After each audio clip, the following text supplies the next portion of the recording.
Tim, thank you so much for taking the time to talk to us.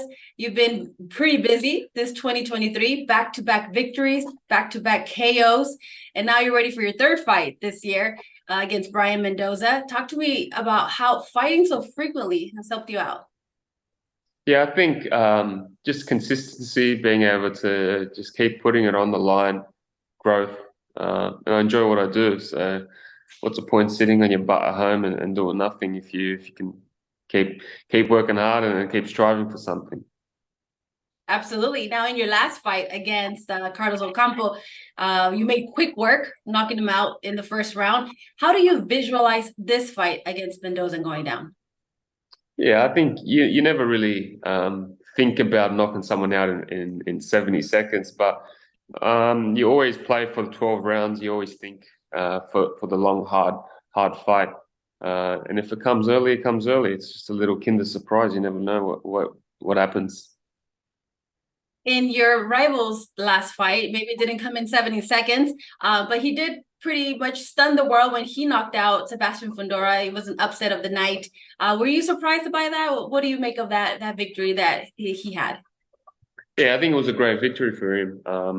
Fundora was one of the top dogs, and he was on the way up, and the pressure was on him, and Mendoza did the unthinkable and knocked him out. Simple punch, a beautiful textbook counter, and that's all it wrote. Now, just last week, you were elevated to full status champion with the WBO. But I know you've mentioned that you haven't really celebrated yet. There hasn't been a big celebration. You're Mm. waiting until this fight against Mendoza. Talk to me a little bit about that. Yeah, there's nothing really to celebrate. There's not if it's not all four belts around my waist, then I'm not happy or content.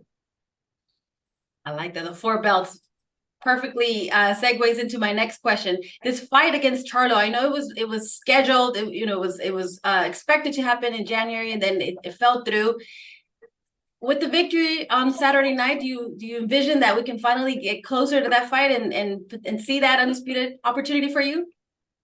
Look, it's a yes from me. The question's on him. Everyone's got to ask him the question. He just made a shit ton of money, so we'll see. We'll see what happens and how many holidays he goes on. So the waiting game's on him. A lot of people were disappointed, expecting a lot more from him against Canelo. What was your reaction? What do you make of his performance? It's exactly what I expected, in all honesty. That he was going to be scared, moving around, not wanting to engage. Uh, didn't see the hunger in him in wanting to win. There was none of this urgency to, you know what, I'm going to try and actually win this fight. It was never like that. It was like I'm just going to move around, throw a couple jabs here and there. Uh, we'll see what happens, and that's what it was. Yeah, I feel like there was a lot of respect. Many people are saying that he was very too respectful. Too Um, much. too respectful.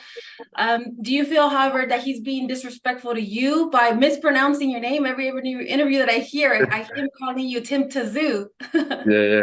No, I think he's just illiterate. He can't talk properly. I think that's the problem. Oh man.